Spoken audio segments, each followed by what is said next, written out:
चारा टाकावा सरकारी गवत लावून का खाद्य असं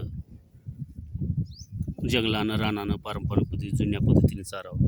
तर जनावरांना आपण सरकारी चारा टाकलो तर त्याच्यात काही मोजके घटक असतात. ते सरकारी रासायनिक खत घातल्यामुळे ह्याच्यामुळे ते त्याच्यात विष तयार होतं. त्यामुळं जनावरांचे आरोग्य असते पोषक राहत नाही, जनावरं आजारी पडतात आणि बांधून तिथे घाण होते, व्यायाम होत नाही, मोकळी हवा मिळत नाही.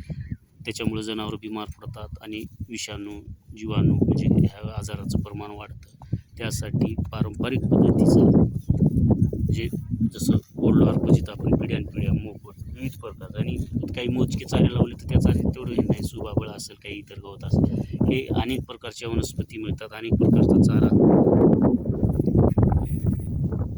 आणि त्यामध्ये विविध घटक असतात. असे पशु विविध प्रकारचा चारा खाऊ शकतात. विविध प्रकारचा चारा खाल्ल्यामुळे विविध घटक विविध गोष्टी मिळतात आणि दिवसभर व्यायाम होतो, पशु निरोगी राहतात, दुधाचा फॅट वाढतो, प्रजन क्षमता वाढते, दुधाची क्षमता पशुची वाढते. आणि मोजकं जर तुम्ही हे केलं तर काही उपयोगाचं नाही.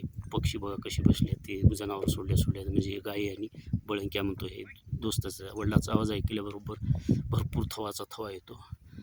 तर काय करायचं, कधी बी विविध प्रकारचा चारा दिवसभर अनावनानं मनावर पाणी पितात, मनावर चारा खातात. विविध प्रकारचा चारा भेटल्यामुळे इम्युनिटी पॉवर वाढते, ऊर्जा शक्ती वाढते, दूध उत्पादन वाढते, खूप फायदेशीर राहतं. बंदिस्तपेक्षा मुक्त चांगला आणि मुक्त तर कराच, पण मुक्त बरोबर हे गरजेचं आहे. मग एकाच ठिकाणी बांधून बंदिस्त करून त्यांना व्यायाम नाही, काही नाही, मग बिमार पडणार, मग आजारी पडणार, औषधावर खर्च, मग ते दूध उत्पादनावर त्यांचा परिणाम होणार, वासरावर परिणाम होणार, वासराची चंचल मजबूत राहणार नाही, जनावरं टणटणीत निरोगी राहणार नाही. ह्या पद्धतीनं तुम्ही पशुपालन करा, तुम्हाला 101% फायदा होईल.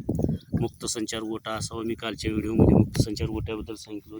आता वारंवार मी जी मुक्तसंचार पद्धतीचा गाय पालन किंवा दुग्ध व्यवसाय पशुपालन जे म्हणतो त्याच्यामागे माझा हा उद्देश आहे की अतिशय फायदेशीर, कमी खर्चात जास्त उत्पन्न देणारा. आणि दुसरी गोष्ट, आता चाऱ्यावर खर्च नाही, काही नाही, फक्त एक व्यक्ती 10, 20, 5, 25 गायी सांभाळू शकतो.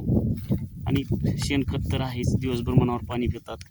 चाऱ्याचं नाही, माणसं जास्त लागत नाही, बंदिस्तला माणसं जास्त लागतात, औषधावर खर्च, चाऱ्यामध्ये विविध घटक मिळत नाही, पशु निशक्त होतात, अशक्त होतात आणि ते मजबूत टिकाऊ राहत नाहीत. आणि ह्या पशूंना व्यायाम झाल्यामुळे हे पशु निरोगी तर राहतात. कुठल्याने देशी विशेष करायचं का, तर देशीमुळे दुधाला भाव आहे आणि निरोगी राहतात, मजबूत राहतात, अतिशय उत्तम. अशा निसर्गाच्या सानिध्यात मस्त कसं आहे निसर्गाचं सानिध्य बघा, स्वच्छ मोकळी हवा, कुठलं टेन्शन नाही.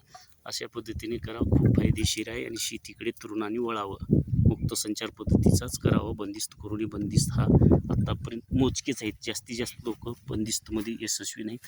मुक्त संचार पद्धतीमध्ये कमी खर्च जास्त नफा देणाऱ्या पशुपालन, गायपालन, दुग्ध व्यवसायामध्ये यशस्वी आहेत.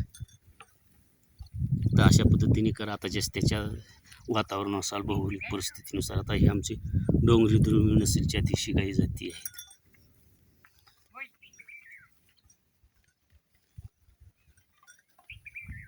पुढील व्हिडिओमध्ये काही आणि दुसऱ्या विषयावर आपण व्हिडिओ घेऊ आणि त्या व्हिडिओमध्ये नवीन माहिती सांगून, नवीन पशुचे आजार, काही माहिती, आम्हाला जो अनुभव आला शेतकरी म्हणून त्याबद्दल पशुपालन करताना हा शेअर करू, माहिती सांगू, इन्फॉर्मेशन देऊ, सजेशन करू.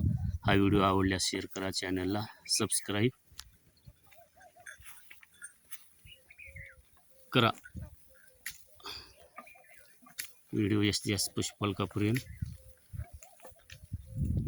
पाठवा.